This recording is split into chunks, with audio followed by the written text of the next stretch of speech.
আপনাদের সঙ্গে আছি আমি সাদিয়া রেজওয়ানা এবং আমি ফারজানা।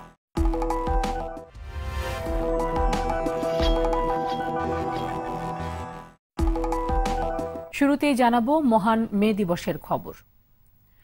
মহান মে দিবস আজ রাজধানীতে নানা কর্মসূচির মধ্য দিয়ে পালিত হচ্ছে দিবসটি। শ্রমজীবী মানুষের অধিকার নিশ্চিতে সকাল থেকে জাতীয় প্রেস ক্লাবের সামনে জড়ো হতে থাকেন বিভিন্ন রাজনৈতিক, সামাজিক ও শ্রমজীবী সংগঠনের নেতাকর্মীরা। দেশের অধিক জনসংখ্যা কাজে লাগিয়ে দক্ষ মানব সম্পদ গড়ে তোলার পাশাপাশি কর্মক্ষেত্রে শ্রমিক অধিকার নিশ্চিত করতে সুষ্ঠু শ্রমনীতি বাস্তবায়নের দাবি ছিল সবার কণ্ঠে। এদিকে জামাত বিএনপি সহ ২০ দলের ষড়যন্ত্র মোকাবেলায় সবাইকে ঐক্যবদ্ধভাবে কাজ করার আহ্বান জানিয়েছেন নৌ পরিবহন মন্ত্রী। বিস্তারিত দেখুন জুলহাস কবিরের রিপোর্টে। পহেলা মে আন্তর্জাতিক শ্রমিক দিবস। শোষণের বিরুদ্ধে শোষিত মানুষের অধিকার আদায়ের ঐতিহাসিক দিন। অধিকার আদায়ে ১৯৮৬ সালে যুক্তরাষ্ট্রের শিকাগো হে মার্কেট থেকে যে শ্রমিক আন্দোলনের শুরু, তা আজ ছড়িয়ে পড়েছে বিশ্বব্যাপী। দিবসটি পালনে সারা বিশ্বের মতো রাজধানীতেও বিভিন্ন কর্মসূচি ছিল শ্রমিক সংগঠনগুলোর। লাল পতাকার মিছিল, সমাবেশ, র্যালি আর মানববন্ধনে মুখরিত ছিল জাতীয় প্রেস ক্লাব থেকে শুরু করে আশপাশের এলাকা। জোর দাবি ওঠে পোশাক খাত সহ প্রতিটি কর্মক্ষেত্রে শ্রমিকদের ন্যায্য অধিকার নিশ্চিতের। আমরা যারা কর্পোরেট সেক্টরে আছি, আমরাও শ্রমিক, আমরাও আমাদের শ্রম দিচ্ছি। যে ন্যায্য অধিকার, সেটা হচ্ছে ট্রেড ইউনিয়ন অধিকার, ফ্রিডম অফ অ্যাসোসিয়েশন, এটার জন্য আমাদের আগে দেওয়া হয়। আমাদের অধিকার নিশ্চিত হওয়ার জন্য বাংলাদেশের লেবার ল এখানে যাতে ইমপ্লিমেন্ট হয়। আমাদের চাওয়া হচ্ছে একটাই, শ্রম আইনের বাস্তবায়ন হোক। কোনো কর্মীকে যেন অবিচার করে ছাঁটাই করা না হয়। আমরা সামাজিক, পারিবারিক এবং কর্মসংস্থানের নিরাপত্তা চাই। সুষ্ঠু শ্রমনীতি বাস্তবায়নে সরকারকে আরও বেশি আন্তরিক হওয়ার আহ্বান জানান শ্রমিক নেতারা। মালিক শ্রমিক বৈষম্য দূর করারও তাগিদ দেন তারা। আমরা মাথার ঘাম পায়ে ফেলে ৮ ঘন্টা কাজ করার অধিকার করতে চাই, কিন্তু ওরা আমাদের থেকে ১২ ঘন্টা করায়। ওদের বাচ্চা কাচ্চা ওরা অস্ট্রেলিয়া, আমেরিকা পড়ায়, কিন্তু আমাদের বাচ্চা কাচ্চা সাধারণ স্কুলে পড়াইতে পারি না। সেটা ৪ মাস দেওয়া হয়, সেটা আমরা ৬ মাস যাতে পাই, সেজন্য আমাদের দাবি। মহান মে দিবসে এবারে আমাদের দাবি নিশ্চিত করতে হবে গার্মেন্টস শ্রমিকের নিরাপত্তা, মর্যাদা ও জীবনমান। শ্রমিকদের ন্যায্য আদায়ের জন্য এবং ইসলাম ছাড়া, ইসলামী শ্রমনীতি ছাড়া এটা কোনোদিনই বাস্তবায়ন হবে না। শ্রমিকের অধিকার এই মিছিল মিটিং পর্যন্তই সীমাবদ্ধ, কিন্তু আসলে শ্রমিকের অধিকার আমাদের মতো দেশে কখনোই পূরণ হয় না, ভবিষ্যতে পূরণ হবে বলেও মনে করি না। শ্রমিক অসন্তোষ কোনো দেশের জন্যই কল্যাণ বয়ে আনে না। তাই উদীয়মান অর্থনীতির জোয়ারে এগিয়ে চলা বাংলাদেশে শ্রমিকদের অধিকার প্রতিষ্ঠায় সরকার কাজ করে যাচ্ছে বলে জানান নৌ পরিবহন মন্ত্রী। শ্রমিকদের যে অধিকার, সেই অধিকার প্রতিষ্ঠার জন্য সরকার যথেষ্ট তৎপর রয়েছে। আমি বিশ্বাস করি শ্রমিকের ট্রেড ইউনিয়ন অধিকার, তাদের ন্যূনতম মজুরি, তাদের কল্যাণ তহবিল আরও বৃদ্ধি করে শ্রমিকদের অধিকারটা প্রতিষ্ঠা করবেন বর্তমান সরকার। আমরা জানি শেখ হাসিনা শ্রম বান্ধব মানুষ, তিনি শ্রমিকদের অধিকার প্রতিষ্ঠা করেন। এদিকে মহান মে দিবস উপলক্ষে বাংলাদেশ ফেডারেল সাংবাদিক ইউনিয়ন ও ঢাকা সাংবাদিক ইউনিয়ন জাতীয় প্রেস ক্লাবে আলোচনা সভার আয়োজন করে। সাংবাদিকদের চাকরির নিশ্চয়তা দেওয়ার পাশাপাশি বেতন কাঠামো নির্ধারণে সরকারকে পদক্ষেপ নেওয়ার দাবি জানান সাংবাদিক নেতারা। এদিকে দুপুরে রমনার ইঞ্জিনিয়ার ইনস্টিটিউশনে বাংলাদেশ টেক্সটাইল ইঞ্জিনিয়ার্স পরিষদের প্রতিষ্ঠা বার্ষিকীর অনুষ্ঠানে উপস্থিত ছিলেন নৌ পরিবহন মন্ত্রী শাহজাহান খান। জুলহাস কবির, RTV, ঢাকা। এদিকে মে দিবস উপলক্ষে দেশের অন্যান্য স্থানেও ছিল নানা আয়োজন। শ্রমিকদের দাবি আদায় অধিকার প্রতিষ্ঠায় দেশের সরকারি, বেসরকারি প্রতিষ্ঠান, রাজনৈতিক, সামাজিক সংগঠন ও পেশাজীবী শ্রমিক সংগঠন র্যালি, আলোচনা সভা, রক্তদান কর্মসূচি ও সাংস্কৃতিক অনুষ্ঠানের আয়োজন করে। প্রতিনিধিদের পাঠানো তথ্যচিত্রে রকিব মানিকের রিপোর্ট।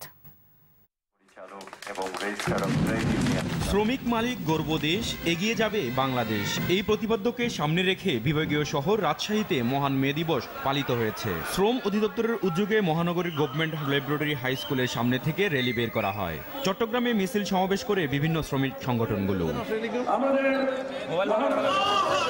ন্যূনতম মজুরি 10,000 টাকা করার দাবি ও ট্রেড ইউনিয়ন করার অধিকারের লক্ষ্যে বরিশালে পালিত হয়েছে মহান মে দিবস। সারা দেশের ন্যায় সিলেটে ও ময়মনসিংহেও পালিত হয়েছে মে দিবস। ভোলায় জেলা প্রশাসন ও জেলা শ্রমিক লীগের আয়োজনের মধ্য দিয়ে মহান মে দিবস পালিত হয়েছে।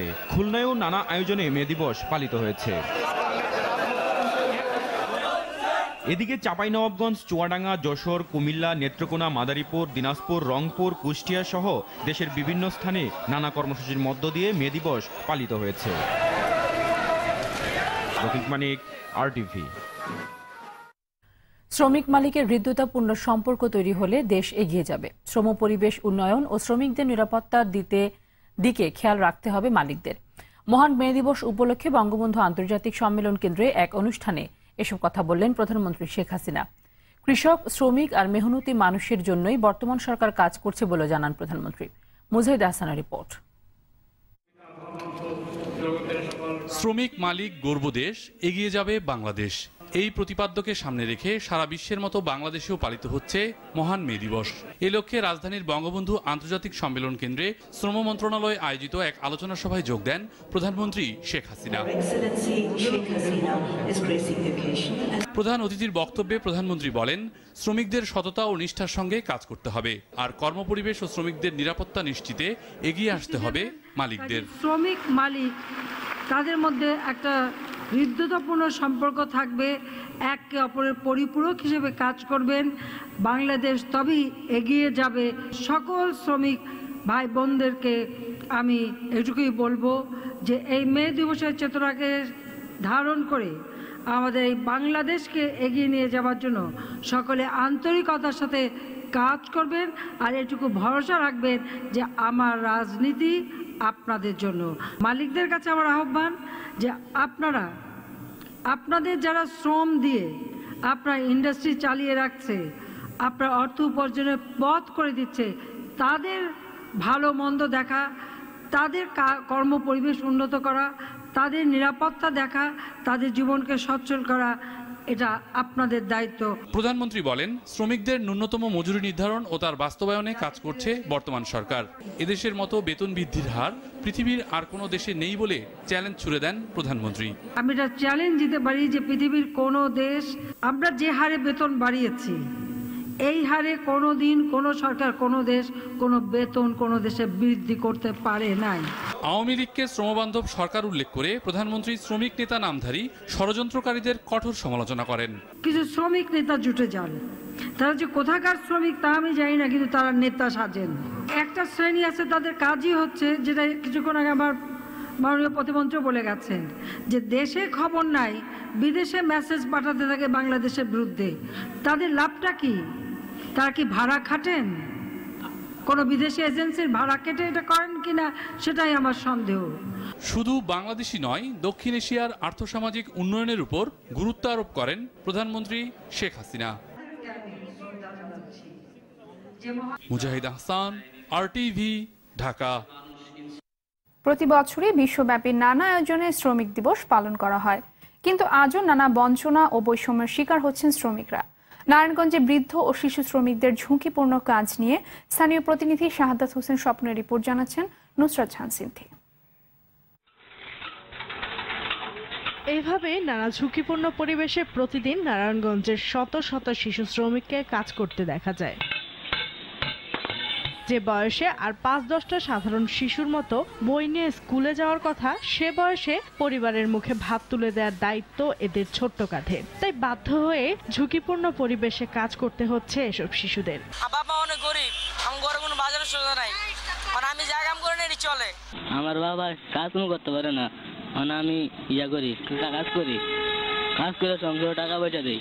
অথচ প্রতিদিন টানা 12 থেকে 14 ঘন্টা হাড় ভাঙা কাজ করেও ন্যায্য পারিশ্রমিক পায় না অসহায় এসব শিশু শ্রমিক। এভাবে জীবনের শেষ সময়ে এসেও রুগ্ন হাতে পেটের ক্ষুধা মেটাতে জীবনযুদ্ধ চালিয়ে যাচ্ছেন অনেক বৃদ্ধ। কিন্তু এত কষ্টের পরেও নানা বৈষম্যের শিকার হন হতভাগ্য এসব মানুষ। আমার তো খাওয়াই না মানুষ নেই, আমার খাইতে পারে, তাছাড়া আমার কিছু করার নেই। মানুষের সমান তো পারি না, 100-150-200 এর বেশি আমি পাই না। এটা আজ দুপুরেও ভাত খাই না। সহজ কোনো কাজ করার মতো আমি পাই না, কষ্টের কাজ করে আমার চলতে হয়। দরিদ্র এসব শ্রমিকদের ন্যায্য মজুরি ও অধিকার আদায়ে সরকারের পক্ষ থেকে কার্যকরী পদক্ষেপ কামনা করছেন অসহায় এসব মানুষ। নুসরাত জাহান সিনথি, RTV। বিশ্বজুড়ে নিপীড়িত শ্রমজীবী মানুষের অধিকার আদায়ে রক্তঝরা সংগ্রামের গৌরবময় ইতিহাস সৃষ্টির দিন মে দিবস। 1886 সালে যুক্তরাষ্ট্রের শিকাগোতে দৈনিক 8 ঘণ্টা কাজের দাবিতে শ্রমিকদের রক্তাক্ত আন্দোলনের পর থেকেই বিশ্বজুড়ে পালিত হচ্ছে মে দিবস বা আন্তর্জাতিক শ্রমিক দিবস। তবে এত বছর পরও ন্যায্য মজুরি দূরে থাক, নিজেদের অধিকারের কথাই জানেন না অনেক শ্রমজীবী মানুষ। মুজাহিদ হাসানের আরো একটি রিপোর্ট। মানুষ তারাই দেবতা, গাহি তাহাদেরই গান, তাদেরই ব্যথিত বক্ষে পা ফেলে আসে নব উত্থান। বিদ্রোহী কবি কাজী নজরুল ইসলামের কুলি মজুর কবিতার এই লাইন দুটোই জানান দেয় বিশ্বব্যাপী শ্রমিকের সম্মান ও প্রকৃত মর্যাদার কথা। 1886 সালের এ দিনে যুক্তরাষ্ট্রের শিকাগো শহরের হে মার্কেট চত্বরে পুলিশের নির্বিচার গুলিবর্ষণে আন্দোলনরত অনেক শ্রমিক হতাহত হন। প্রতিবাদে বিক্ষোভ ছড়িয়ে পড়ে বিশ্বজুড়ে। দেশে দেশে গড়ে ওঠে মেহনতি জনতার ঐক্য। আন্দোলনের এক পর্যায়ে শ্রমিকদের দাবি মেনে নিতে বাধ্য হয় যুক্তরাষ্ট্র সরকার। এর 3 বছর পর 1889 সালের 14 জুলাই প্যারিসে অনুষ্ঠিত দ্বিতীয় আন্তর্জাতিক শ্রমিক সম্মেলনে শিকাগোর রক্তঝরা দিনটিকে স্বীকৃতি দিয়ে মে দিবস পালনের সিদ্ধান্ত হয়। পরের বছর থেকে প্রতি বছর বিশ্বজুড়ে পালিত হয়ে আসছে মে দিবস। অথচ নিজেদের অধিকারের কথা জানেন না এমন অনেক শ্রমিকই নিজেদের ন্যায্য মজুরি থেকে বঞ্চিত হচ্ছেন এখনো। মুজাহিদ হাসান, RTV। দেশের উন্নয়নে শ্রমিকদের অবদান তুলে ধরে আওয়ামী লীগ নেতারা বলেছেন, মেহনতি মানুষের ত্যাগ আর শ্রমের বিনিময়ে একটি দেশের উন্নয়ন সম্ভব হয়। রাজধানীর বঙ্গবন্ধু এভিনিউয়ে দলের কার্যালয়ের সামনে শ্রমিক দিবসের আলোচনায় তারা আরো বলেন, আওয়ামী লীগ ক্ষমতা থাকলে শ্রমিকদের উন্নয়ন হয় আর বিএনপি থাকলে তাদের বুকের রক্ত ঝরে। বিস্তারিত জানাচ্ছেন শরীয়ত খান। আন্তর্জাতিক শ্রমিক দিবস উপলক্ষে আলোচনা সভার আয়োজন করে জাতীয় শ্রমিক লীগ। সভায় বক্তব্য দেন আওয়ামী লীগ নেতারা। এ সময় শ্রমিকদের বিভিন্ন দাবির কথা তুলে ধরেন দলের সাধারণ সম্পাদক ওবায়দুল কাদের। যারা আজকে শ্রমিকদের কাজ করার, তাদের প্রতি আহ্বান জানাবো যেন এই 8 ঘন্টার সময় শ্রমিকদের জন্য কর্মঘণ্টা হিসাবে বেঁধে দেওয়া হয়। সরকার শ্রমিকদের উন্নয়নে কাজ করছে বলেও জানান তিনি। আওয়ামী লীগ ক্ষমতা এলে শ্রমিকদের নিরাপত্তা বাড়ে, আর বিএনপি ক্ষমতা এলে শ্রমিকদের পেটে লাথি পড়ে, শ্রমিকদের রক্ত ঝরে। আপনাদের সাথে আমরা আছি, কিন্তু আজকে শ্রমিক নেতার নামে বিভিন্ন জায়গায় চাঁদাবাজি যাতে না হয় সে ব্যাপারে আপনাদেরকে সতর্ক থাকতে হবে। বিএনপিকে আগামী নির্বাচনে অংশ নেওয়ার আহ্বান জানিয়ে মাহবুবুল আলম হানিফ বলেন, নির্বাচনে না এসে ধ্বংসাত্মক কর্মকাণ্ড করলে শ্রমিকরাই এর জবাব দেবে। নির্বাচনকে কেন্দ্র করে দেশকে যদি অস্থিতিশীল করতে চান তাহলে বাংলাদেশের জনগণ প্রস্তুত আছে। আপনাদের যে কোনো অশুভ তৎপরতাকে রুখে দিতে বাংলার জনগণের সাথে আমার শ্রমিক মেহনতি মানুষ প্রস্তুত আছে। পরে বঙ্গবন্ধু এভিনিউ থেকে র্যালি বের হয়ে প্রেস ক্লাবের সামনে গিয়ে শেষ হয়। শরীয়ত খান, RTV, ঢাকা। শ্রমিকদের অধিকার প্রতিষ্ঠায় ভোটবিহীন সরকারকে হটিয়ে জনগণের সরকার প্রতিষ্ঠার কোনো বিকল্প নেই, এমন মন্তব্য করলেন বিএনপি মহাসচিব মির্জা ফখরুল ইসলাম আলমগীর। তিনি বলেন, আওয়ামী লীগ সাধারণ সম্পাদক নিজেই স্বীকার করেছেন ক্ষমতায় না থাকতে পারলে টাকা পয়সা নিয়ে বিদেশে পালাতে হবে তাদের। মে দিবস উপলক্ষে জাতীয়তাবাদী শ্রমিক দলের আলোচনায় এসব কথা বলেন তিনি। পরে র্যালি বের হয়ে নাইটিঙ্গেল মোড়, কাকরাইল, শান্তিনগর ঘুরে নয়াপল্টনে এসে শেষ হয়।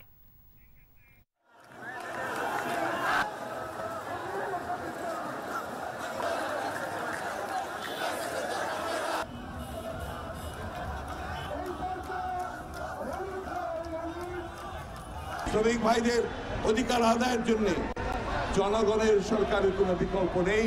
এই সরকার গণবিরোধী, শ্রমিক বিরোধী, তারা জোর করে ক্ষমতায় টিকে আছে। এই ক্ষমতা থেকে তাদেরকে সরাতে হবে এবং জনগণের সরকারকে প্রতিষ্ঠা করতে হবে। আমি ধিক্কার জানাই যে আজকে তারা স্বীকার করে নিয়েছেন যে তারা যে অবৈধ উপায়ে যে অর্থ উপার্জন করছেন তাকে রক্ষা করতে হলে তাদের জোর করে হলেও, অবৈধভাবে হলেও তাদেরকে ক্ষমতায় টিকে থাকতে হবে। সমাজ রাষ্ট্রের অন্যায়, অবিচার, বৈষম্য ও সাম্প্রদায়িকতার বিরুদ্ধে তারুণ্যকে জাগাতে দেশে প্রথমবারে অনুষ্ঠিত হলো লাখো কণ্ঠে কাজী নজরুল ইসলামের বিদ্রোহী কবিতা আবৃত্তির কর্মসূচি। বিকেলে ঢাকা বিশ্ববিদ্যালয় কেন্দ্র খেলার মাঠে এই আবৃত্তি কর্মসূচি অনুষ্ঠিত হয়। এই অনুষ্ঠানের আয়োজনে ছিল নজরুল চর্চা কেন্দ্র ও বাংলাদেশ ন্যাশনাল ক্যাডেট কোর। এ সময় উপস্থিত ছিলেন তথ্যমন্ত্রী হাসানুল হক ইনু ও ঢাকা বিশ্ববিদ্যালয় উপাচার্য মশ আরেফিন সিদ্দিক।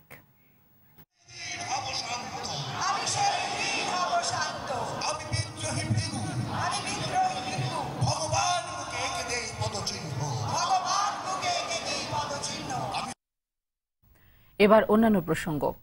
আওয়ামী লীগ ও বিএনপির নাম ব্যবহার করে গড়ে ওঠা বেশিরভাগ ভূঁইফোড় সংগঠনের নিজস্ব কার্যালয় নেই, তাই দলের কেন্দ্রীয় কার্যালয়কে ঠিকানা হিসেবে ব্যবহার করছেন তারা। এর বাইরে গুলিস্তানের বিভিন্ন মার্কেটে দোকান ভাড়া করে দলের কার্যালয় হিসেবে ব্যবহার করছে কিছু সংগঠন। নাম সর্বস্ব এসব সংগঠনের নেতাকর্মী না থাকায় কর্মসূচি চলে ভাড়াটিয়া লোক দিয়ে। রাজনীতিতে ভূঁইফোড় সংগঠনের হালচাল নিয়ে সোহেল রানার ধারাবাহিক রিপোর্টের তৃতীয় পর্ব। ছবি তুলেছেন ইসরাফিল খান বাবু।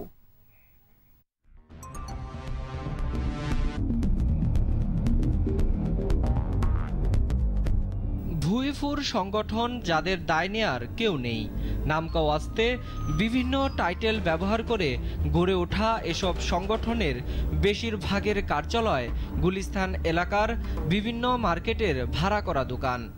ঐতিহ্যবাহী রাজনৈতিক সংগঠন বাংলাদেশ আওয়ামী লীগের নাম ব্যবহার করে ব্যাঙের ছাতার মতো গড়ে উঠেছে এসব ভূঁইফোড় সংগঠন।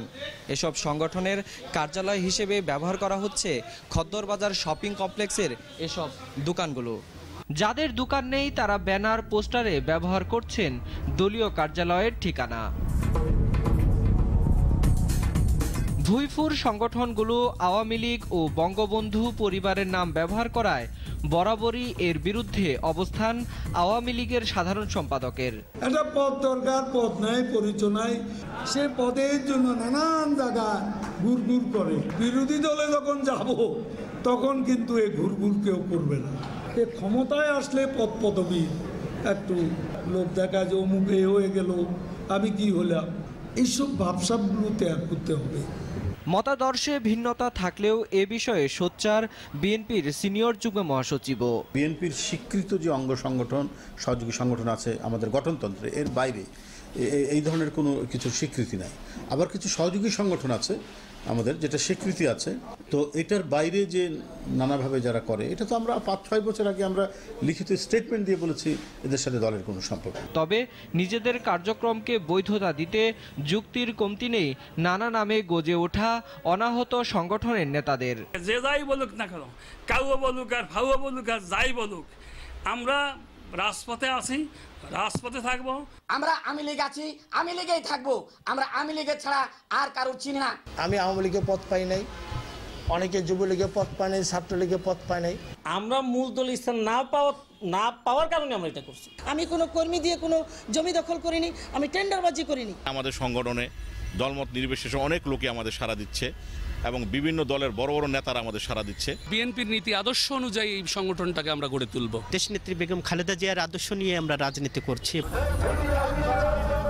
নাম সর্বস্ব এসব সংগঠন কেবলই নেতা নির্ভর। অর্থ আত্মসাৎ করার অপরাধে দলের পক্ষ থেকে নেওয়া হচ্ছে সাংগঠনিক ব্যবস্থা। আবার টাকার বিনিময়ে লোক ভাড়া করার চিত্র ক্যামেরায় ধরা পড়লে দূরে পালান সাপ্লাই দলের প্রধান। কিছু লোক নাই, ফালতু কথা বলেন না।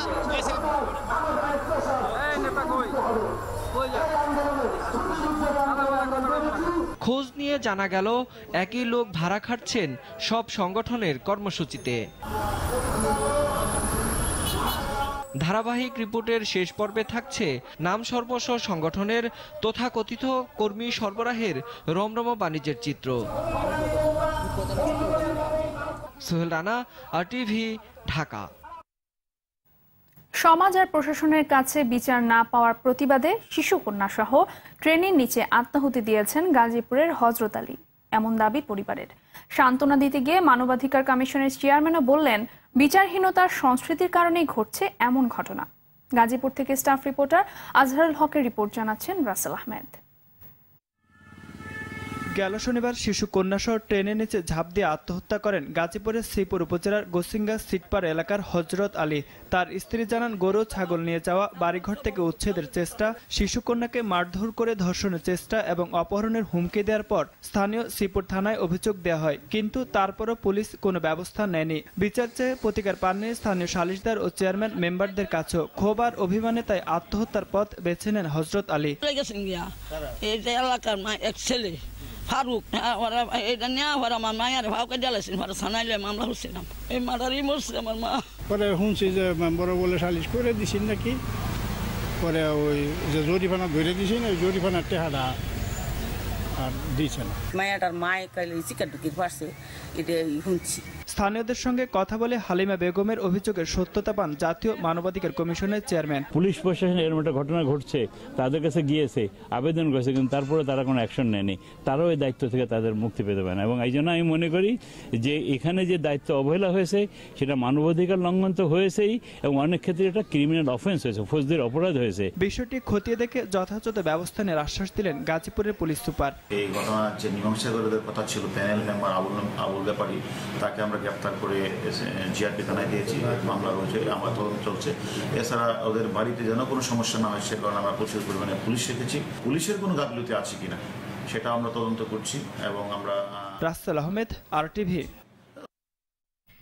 এ পর্যায়ে নিচ্ছি মিল্ক ভিটার সংবাদ বিরতি। যখন ফিরছি তখন অন্যান্য খবরের সাথে আরও থাকছে।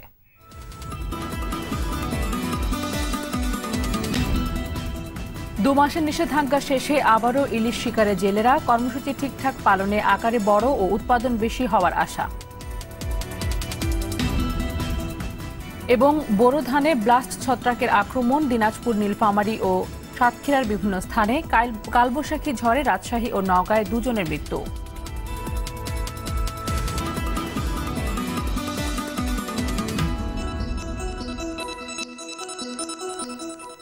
আরো একবার স্বাগত জানাচ্ছি RTV সন্ধ্যার সংবাদে। আপনাদের সঙ্গে আছি আমি ফারজানা তানি এবং আমি সাদিয়া রেজওয়ানা।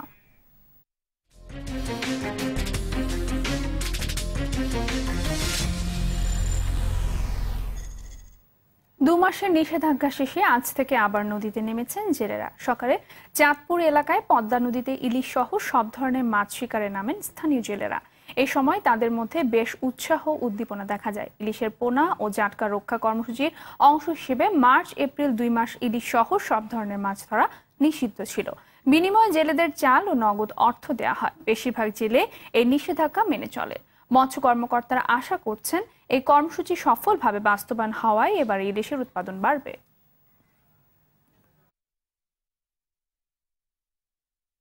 কক্সবাজারের পেকুয়া বাজারে উদ্বোধন করা হলো আমেরিকান ব্র্যান্ড লিনেক্স ইলেকট্রনিক্সের শোরুম। লিনেক্সের senior general manager Golam Shahriar Kabir শোরুমটির উদ্বোধন করেন। এ সময় তার সঙ্গে ছিলেন লিনেক্সের regional sales manager Raihan Uddin Chowdhury ও শোরুমের স্বত্বাধিকারী মোহাম্মদ রিয়াদ। শোরুমটিতে সাশ্রয়ী মূল্যে উন্নত মানের বিদেশি ব্র্যান্ডের fridge, LED TV, AC, washing machine ও ওভেন সহ সব ধরনের ইলেকট্রনিক্স সামগ্রী পাওয়া যাবে। উদ্বোধন উপলক্ষে গ্রাহকদের জন্য সব পণ্যে 10% ছাড় দেওয়া হচ্ছে। চলন বিলে ক্ষতিগ্রস্ত কৃষকরা যতদিন দুর্যোগ কাটিয়ে না উঠবে ততদিন তাদের মাঝে ত্রাণ বিতরণ অব্যাহত রাখবে সরকার, এমন মন্তব্য করেছেন দুর্যোগ ব্যবস্থাপনা ও ত্রাণ মন্ত্রী মোফাজ্জল হোসেন চৌধুরী মায়া। দুপুরে নাটোরের চলন বিলে ক্ষতিগ্রস্ত কৃষকদের মাঝে চাল ও নগদ টাকা বিতরণ করতে গিয়ে তিনি এমন মন্তব্য করেন। এ সময় তিনি চলন বিল অঞ্চলে একটি সাইক্লোন সেন্টার নির্মাণ করার কথাও জানান। এদিকে বোরো ধানে ব্লাস্ট ছত্রাক আক্রমণ করেছে দিনাজপুর, নীলফামারী ও সাতক্ষীরার বিভিন্ন স্থানে। এতে ধানের শীষ ও পাতা শুকিয়ে মরে যাচ্ছে। দিশেহারা কৃষকরা বিভিন্ন ওষুধ দিয়েও কোনো ফল পাচ্ছেন না। ফলন বিপর্যয় ঠেকাতে দ্রুত ব্যবস্থা নেওয়ার দাবি চাষিদের। দিনাজপুর, নীলফামারী ও সাতক্ষীরা প্রতিনিধির তথ্য ও চিত্রে জানাচ্ছেন নাদিরা সুলতানা। দিনাজপুরে এবছর 1,77,000 হেক্টরের বেশি জমিতে বোরো ধান চাষ করা হয়েছে। শীষ আসার পর হঠাৎ করে সদর, বীরগঞ্জ, কাহারোল, খানসামা উপজেলার বিভিন্ন স্থানে ধানে ব্লাস্ট এবং BLB রোগ দেখা দিয়েছে। এতে পাতা ও শীষ ঝলসে মরে যাচ্ছে গাছ। আবহাওয়ার জন্য এই ধানের মাথা রোগ, তারপরে আবার মাথা শুকাই যাচ্ছে। এমন দুর্যোগ অবস্থার মধ্যে পড়ে গেছি, এই ফসলের দিকে আমাদের একমাত্র নির্ভরশীল। এবার যে ক্ষতিটা, আমার ক্ষতি জীবনে কোনোদিন আমি পূরণ করতে পারবো না আমার ছেলে। এদিকে ব্রি 28 জাতের আগাম ধানে ব্লাস্ট ছত্রাক আক্রমণ করেছে নীলফামারীতে। নামি দামি কোম্পানির ঔষধ দিয়েও কোনো কাজ হচ্ছে না বলে জানান কৃষকরা। ধানে তো শীষ আছে, শীষে কোনো দানা নাই, এখন এই ধান তো নষ্ট হলে আমরা এখন খাবো কি? এখন সরকার যদি আমাদের কোনো সহযোগিতা না করে তাহলে আমাদের ব্যবস্থা নিয়ে পথে দাঁড়াইতে হবে। সাতক্ষীরার বিভিন্ন মাঠেও ধানে ব্লাস্ট ছত্রাক ছড়িয়ে পড়েছে। এতে ধানের শীষ শুকিয়ে মরে যাচ্ছে। তার ভিতর হবে কিছুই থইনি, মানে খাইয়ে শেষ করে ফেলাইছে। কৃষি অফিস থেকে কোনো সহযোগিতা পাচ্ছে না বলে অভিযোগ দিশেহারা চাষিদের। মাঠে ব্লক সুপারভাইজাররা আসবে, ওই তাইরি নাইরি ঘুরে হাঁটিয়ে দেবে, কিন্তু তারা খেতে কোনোদিন পরিদর্শন দেখবে না। অফিসে বসেই তারা সমাধান দেন যে হ্যাঁ এই হয়েছে এই।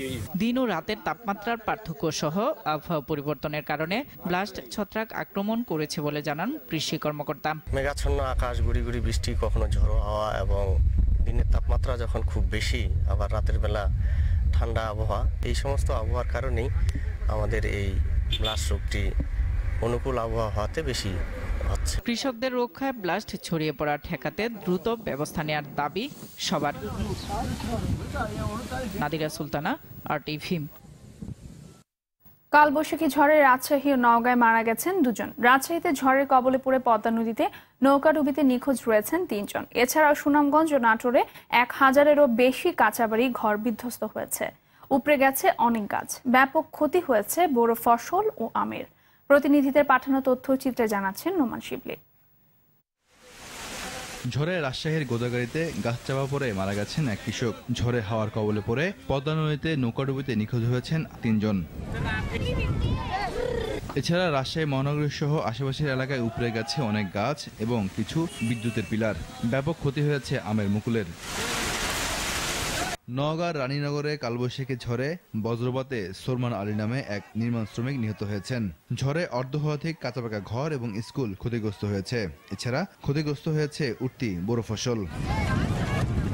ঝড়ের তাণ্ডবে লন্ডভন্ড হয়ে গেছে সুনামগঞ্জের 2000-এর বেশি কাঁচা ঘরবাড়ি। বিভিন্ন এলাকায় পিলার ভেঙে বিচ্ছিন্ন হয়ে পড়েছে বিদ্যুৎ সংযোগ। এছাড়া সুনামগঞ্জের সুরমা নদীতে ডুবে গেছে 360 বস্তা ভিজিএফের চাল বোঝাই নৌকা। ঝড়ে সদর উপজেলার গৌরারং ইউনিয়নে নিখোঁজ হয়েছেন হজরত আলী নামে এক জেলে। কালবৈশাখী ঝড়ে নাটোর সদর, নলডাঙ্গা, বড়াইগ্রাম এবং সিংড়ায় বিধ্বস্ত হয়েছে 50-টিরও বেশি বাড়ি।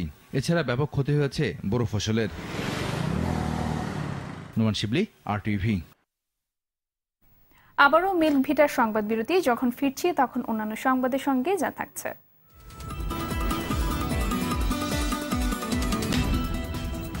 বড় বিপর্যয় না ঘটলে 2019 বিশ্বকাপে সরাসরি খেলবে বাংলাদেশ। আইসিসি ওয়ানডের নতুন র্যাঙ্কিং, পয়েন্ট কমলেও 7ম স্থানে টাইগাররা। এবং ক্ষমা চাইলেন নায়ক সাকিব খান, নিষেধাজ্ঞা প্রত্যাহার, শৃঙ্খলা আনতে চলচ্চিত্রাঙ্গনে নতুন নীতিমালার ঘোষণা।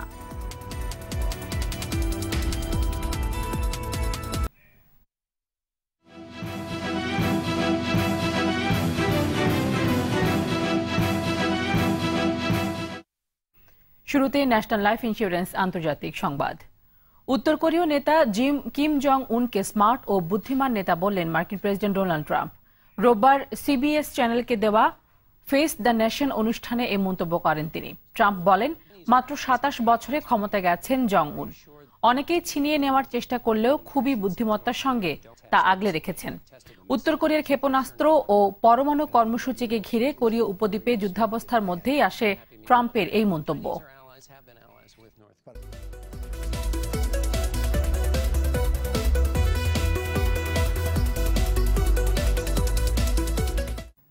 ক্লেমন খেলার সংবাদ।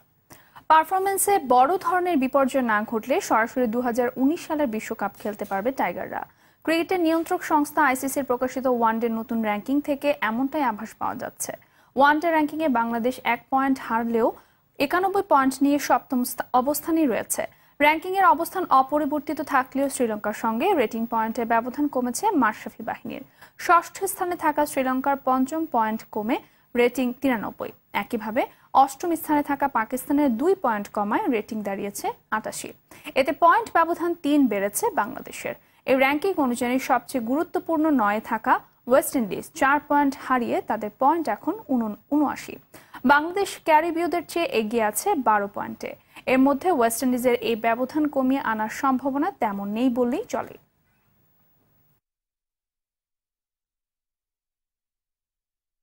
এবারে সাংস্কৃতিক সংবাদ। ক্ষমা চাওয়ায় চিত্রনায়ক শাকিব খানের ওপর থেকে নিষেধাজ্ঞা প্রত্যাহার করে নিল চলচ্চিত্র পরিচালক সমিতি। দুপুরে এফডিসিতে সংবাদ সম্মেলনে কথা জানান সমিতির সভাপতি মুশফিকুর রহমান গুলজার। আর সমিতির উপদেষ্টা অভিনেতা আলমগীর জানান, অপ্রীতিকর ঘটনা এড়াতে এবং চলচ্চিত্র অঙ্গনে শৃঙ্খলা আনতে শিল্পী, পরিচালক ও প্রযোজকদের জন্য 15 দিনের মধ্যে নতুন নীতিমালা করা হবে। আতিকুর রহমানের রিপোর্ট। সম্প্রতি কয়েকটি গণমাধ্যম ও সামাজিক যোগাযোগ মাধ্যমে চলচ্চিত্র পরিচালকদের নিয়ে চিত্রনায়ক শাকিব খানের কিছু নেতিবাচক মন্তব্যে চিত্রজগতে সৃষ্টি হয় তোলপাড়। ব্যাপক সমালোচনার মধ্যে শাকিব খানকে বয়কটের ঘোষণা দেন বাংলাদেশ চলচ্চিত্র পরিচালক সমিতি সহ এফডিসির 12 সংগঠন।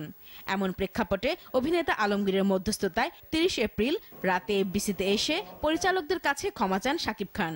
আজকের সভায় বিভিন্ন নেতৃবৃন্দের শাকিব খানের দুঃখ প্রকাশ ও ক্ষমা চাওয়ার বিষয়টি নিয়ে বিস্তারিত আলোচনা শেষে এই মর্মের সিদ্ধান্ত গ্রহণ করা হয় যে ইতিপূর্বে শাকিব খানের সাথে কাজ করা থেকে বিরত থাকার যে সিদ্ধান্ত সমিতিগুলো নিয়েছিল তা আজ থেকে প্রত্যাহার করা হলো। অভিনেতা আলমগীর নিজেদের মধ্যে বিভেদ এড়িয়ে চলচ্চিত্র শিল্পকে এগিয়ে নিতে বেশ কিছু উদ্যোগের কথা জানান। কমিটি করা হবে, এই কমিটি চলচ্চিত্র নির্মাণের জন্য যে শৃঙ্খলা দরকার, টোটাল সমন্বয়ে যদি এটাকে করা যায়, এই নিয়ম কানুন শৃঙ্খলা ফিরিয়ে আনার জন্য, তখন আমাদেরকে আর এই সাকিবকে নিয়ে কেন কাউকে নিয়ে বসতে হবে না, বিকজ ওই নীতিমালার মধ্যে ছবি করতে হবে। এবং সবাইকে বলবো যে একটি মহাসম্মেলন করে চলচ্চিত্রের যারা সংশ্লিষ্ট তাদেরকে নিয়ে এই নীতিমালাটা বলে নেয়া যে এর বাইরে আমরা কেউ না। দেশের চলচ্চিত্র শিল্প রক্ষায় সংশ্লিষ্ট সবাইকে একসাথে কাজ করার আহ্বান জানান চিত্রনায়ক আলমগীর। এই চলচ্চিত্রের সাথে সংশ্লিষ্ট যত। আতিকা রহমান, আরটিভি, ঢাকা। সংবাদ শেষ করব বনসাই সম্মেলনের খবর দিয়ে। জাপানে হয়ে গেল আন্তর্জাতিক বনসাই সম্মেলন। 28 বছর পর কিয়োটোয় অনুষ্ঠিত হয় সম্মেলনের 8ম আসর। এটি দেখতে জড়ো হন দেশি বিদেশি বনসাই প্রেমীরা। 500 বছরের শিনপাকু বনসাই ছিল এবারের মেলার অন্যতম আকর্ষণ। জাপানের বনসাই মেলার খবর জানাচ্ছেন শামিমা নাসরিন।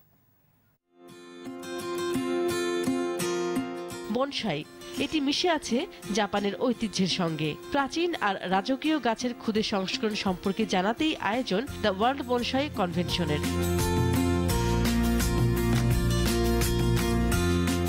জাপানে 28 বছর পর নিপ্পন বনসাই অ্যাসোসিয়েশনের উদ্যোগে কিয়োটোয় বসে 8ম বনসাই আসর। বনসাইয়ের সবচেয়ে বড় এই মেলায় 300-রও বেশি গাছ প্রদর্শন করা হয়। নিজেদের শৈল্পিক দক্ষতা মেলে ধরেন 13 জাপানি ও 8 বিদেশি বনসাই শিল্পী।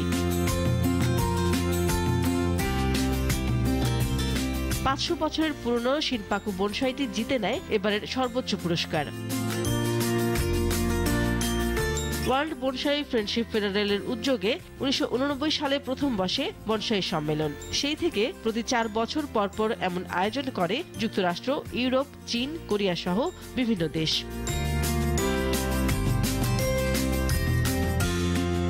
গাছের ক্ষুদ্র সংস্করণের শৈল্পিক সৃষ্টি ও নান্দনিকতা কাছ থেকে দেখতে বিশ্বের নানা প্রান্ত থেকে ছুটে আসেন কয়েক হাজার বনসাই প্রেমী। শামিমা নাসরিন, আরটিভি।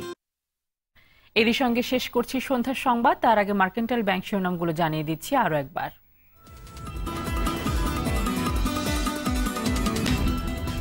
মহান মে দিবস আজ। শ্রমজীবী মানুষের অধিকার আদায়ে দেশ জুড়ে নানা আয়োজন। 10,000 টাকা ন্যূনতম মজুরি নির্ধারণের দাবি। কর্মপরিবেশ উন্নয়ন ও শ্রমিক নিরাপত্তায় নজর দিতে মালিকদের প্রতি প্রধানমন্ত্রীর আহ্বান। বললেন, উভয়ের সুসম্পর্কে এগিয়ে যাবে দেশ। রাজনৈতিক দলের নামে গড়ে ওঠা বেশিরভাগ ভূঁইফোর সংগঠনেরই নেই নিজস্ব কার্যালয়। কর্মসূচিতে চলে চাঁদাবাজির মহরত, ভাড়ায় আসে লোক।